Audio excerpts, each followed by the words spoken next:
After I rescue a colony of bees, I drive home with them and I put their hive in my main apiary, which also happens to be in my backyard. After I unload them from my truck, I carefully set their hive on a stand. Then I make sure they have everything they need and I let the bees settle into their new home. A few days later, I open the hive to check on them. Here you can see all of the rubber bands I used during the hive removal process.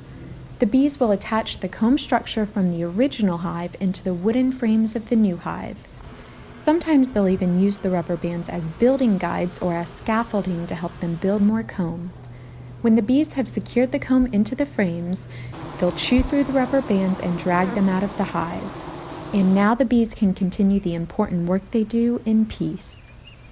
There was a big beehive under the floor of this shed, but as soon as I started to remove the hive, most of the bees moved to the outside wall, so I started to scoop the bees into the new hive with my hands.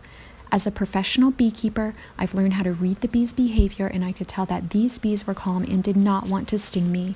They just wanted to get into their new hive. So I kept scooping bees off the wall while looking for the queen bee. When the bees are gentle, I prefer to wear as little protective gear as possible. The less gear I'm wearing, the more dexterity and agility I have. After scooping most of the bees off the wall, I didn't see any signs of the queen. So I went back in the shed to look for her, and there she was, surrounded by her attendant bees. I put her in a clip to keep her safe, and as soon as I put the queen in the new hive, all of the other bees followed her pheromones and went into the new hive on their own.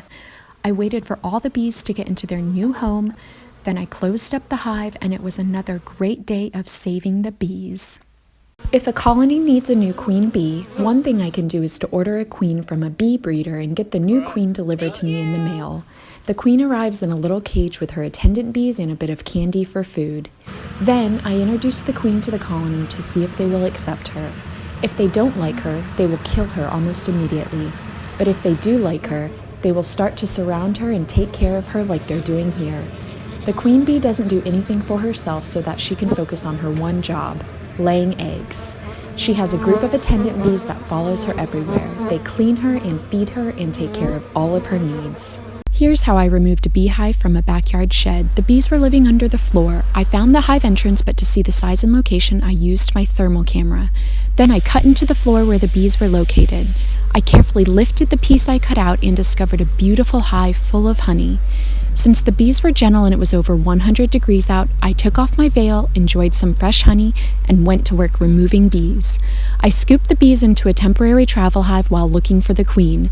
As a professional beekeeper, I've learned how to read the bees' behavior and could tell that these bees would not sting me. Next, I removed the comb structure of the hive that had baby bees and food, and I put it into frames so that the bees would have everything they need in their new home. Suddenly, I saw the queen surrounded by her attendant bees. I put her in a clip to keep her safe, and all of the other bees followed her into the new hive. So I closed up the hive, carefully picked it up, loaded it into my truck to take the bees to their new home, and it was another great day of saving the bees. I got a call to remove a colony of bees from the sink cabinet of this camper trailer. First, I gave the bees just a few puffs of smoke to get them to move away from the comb so that I could grab it without squashing any bees.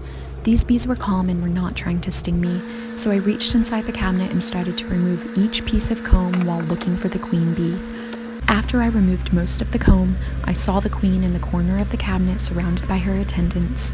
I put the queen in a clip and I placed her in the new hive, but most of the bees were gathering around the window of the RV, so I started scooping them up with my hands. I needed to get as many bees as I could into the new hive with their queen, so that the colony would recognize this as their new home. I spent a lot of time scooping bees off the window, and I waited for the bees inside the camper to get into the new hive. I thought I was done, but when I went outside, there were a lot of bees gathering on the side of the RV. So I scooped them up, I put them in their new hive, and it was another great day of saving the bees. This bee was outside the hive on a cold winter day. She wasn't moving, so I picked her up and I put her in my hands.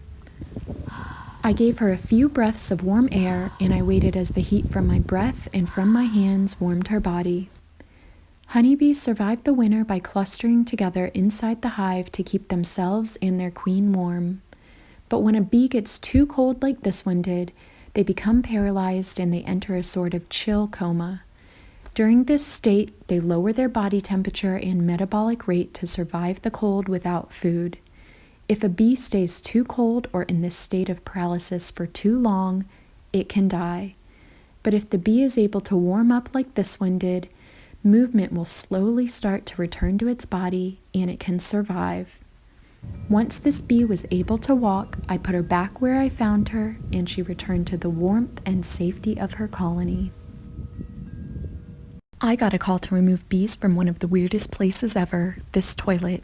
The bees had been living in the tank of this toilet for years, and they filled the entire space with comb and had no room left to grow. So I got to work removing the hive. Everything I removed from the original hive was safe for the bees to have in their new home. Here's what the comb looked like. This piece had honey at the top, pollen below, and brood on the bottom. I spent a lot of time carefully removing each piece of comb. This was a happy and healthy colony of honeybees, and they were not stinging me at all. After I removed all of the comb, the toilet was still full of bees, which told me the queen was in there. Suddenly, I saw her crawling up the side of the tank. I put her in a clip to keep her safe, and I placed her in the new hive. Then I made a little bee bridge that led straight to the queen so the bees could easily get to their new hive. It worked and the bees marched right in. After the bees started to recognize the bee box as their new home, I closed up the hive, I waited for the colony to move into the box, then we drove home and it was another great day of saving the bees. In honor of World Bee Day and Guerlain's $1 million commitment to bee conservation, here are a handful of my favorite facts about honeybees. Did you know that you've probably never seen a male honeybee before? That's because over 90% of a colony's population is female. Female bees are called worker bees for a reason. They do all the work for the hive. They collect food for the colony, they build the hive, they raise the baby bees, and they take care of the queen bee.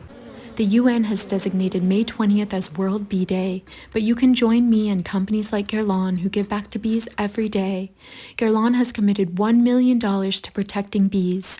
They've also established a program called Women for Bees to teach 50 women from around the world how to keep bees and start their own beekeeping business like I did. When you support brands like Guerlain, you are supporting bees and beekeepers around the world. And now, more than ever, bees need our help. A small swarm of bees had gathered on this tennis court and I was called to remove them.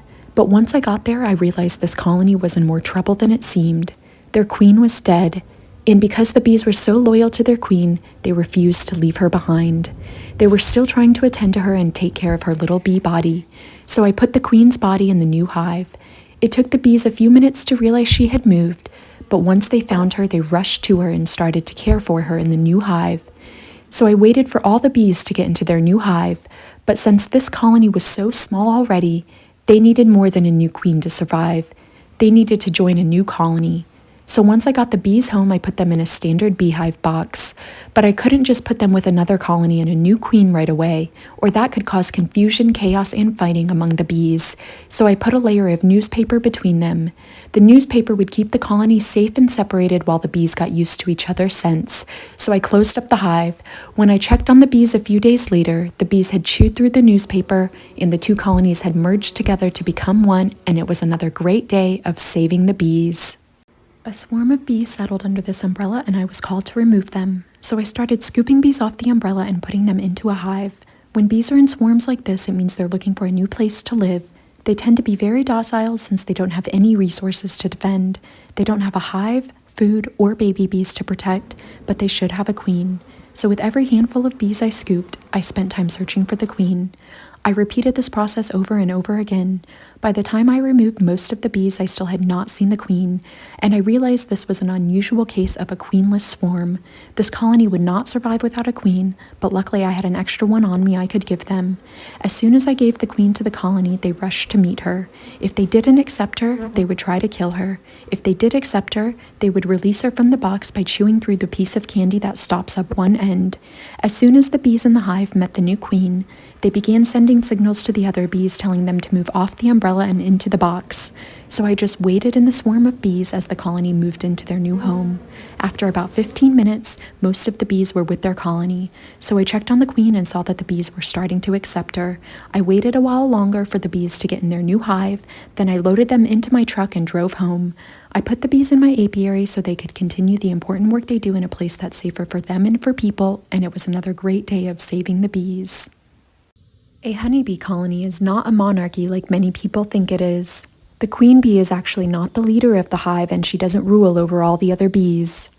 It's the female worker bees who make the decisions for the colony, and they do so collectively as a group. The queen has one important job. She's in charge of laying all the eggs for the colony, and she is the only bee who can create more worker bees. So if the queen is doing her job well, the colony will follow her, protect her, and care for her. If the queen bee is not doing her job, or if she gets too old or dies, the female worker bees can choose to replace her and make a new queen. They can take any female worker bee egg and turn it into a queen bee by feeding it a special diet of royal jelly throughout its development. And so a hive can go on, generation after generation, with all the bees working together to do what's best for the good of the colony. Bees had been living in this washing machine, and I was called to remove them. So I carefully lifted the lid, and I found a beautiful hive full of honey and very gentle bees. When I looked inside, I saw layer after layer of fresh honeycomb. The bees had worked so hard to build this hive, and I wanted to do everything I could to preserve it for them. So I started to remove the outermost parts of the hive with nectar and honey. Then I reached the heart of the hive, the brood nest. This is where the queen lays eggs and where the baby bees are born. Everything that I removed from the washing machine would be given right back to the bees in their new hive. But these pieces of comb were pretty big, so I had to cut them in half to fit into the wooden frames of the new hive. I secured each piece of comb to a frame using rubber bands, then I put the comb into the new hive. Next, I started scooping bees out of the washing machine and putting them into the new hive.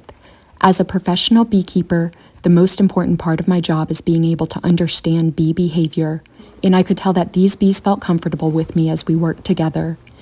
After most of the comb had been removed from the washing machine, I looked around and suddenly I saw the queen at the back of the washing machine. She was a strong and beautiful queen, so I put her in a clip to keep her safe and I put her in the new hive. It looked like most of the colony had moved to the outside of the washing machine, so I used my smoker to herd them into the new hive using a little bee bridge I made for them.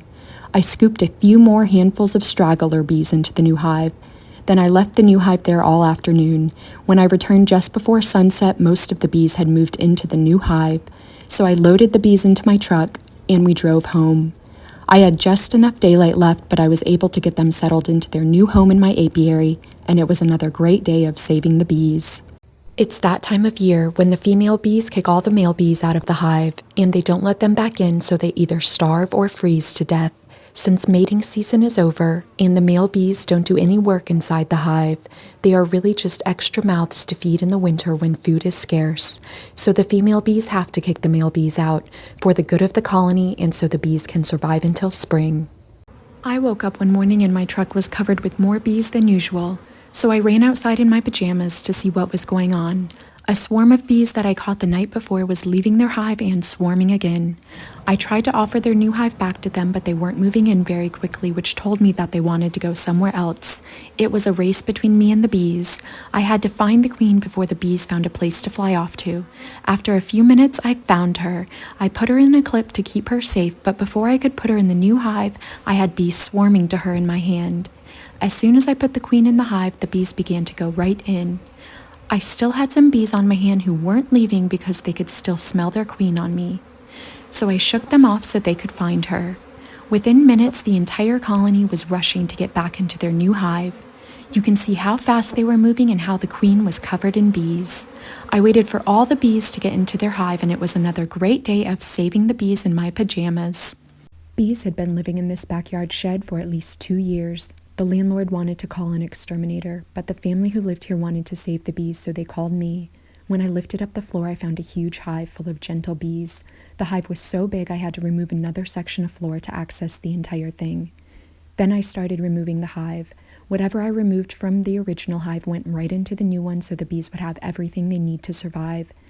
After I removed all of the comb, I started scooping bees into the new hive. As soon as I put the bees by the new hive, they marched right in. Then a stream of bees began running out from under the floor into the new hive. So I waited and watched to see if I could spot the queen bee in the crowd. After about 15 minutes, she appeared, so I put her in a clip to keep her safe. Once the queen was in the new hive, some bees began sending signals to help the other bees find their way home. I left the hive overnight, and by the next day, the entire colony was in their new home, and it was another great day of saving the bees.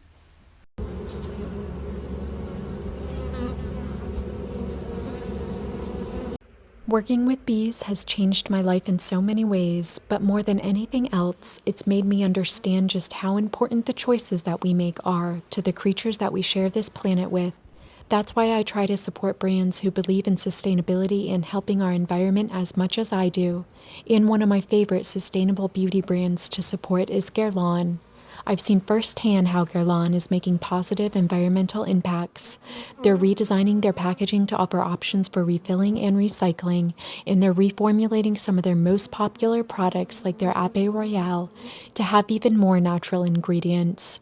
It's been such a privilege to work with Guerlain, and I hope that more companies will make meaningful commitments to our environment like Guerlain has made, so that every day will be another great day of saving the bees. Bees were living in this trash bin and I was called to remove them. At first, I only saw one piece of comb. It was full of food and baby bees, which the bees worked very hard for, so I put the comb into the new hive. Then I saw more bees at the bottom of the bin, so I took out the trash and some bees along with it, and I found the rest of the hive.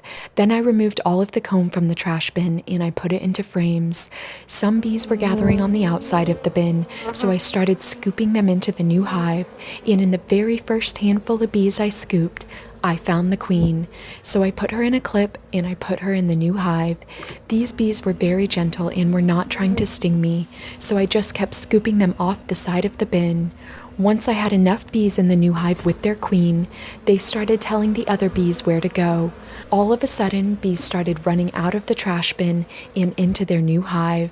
I waited for the bees to get in their new hive, then I took them home and it was another great day of saving the bees.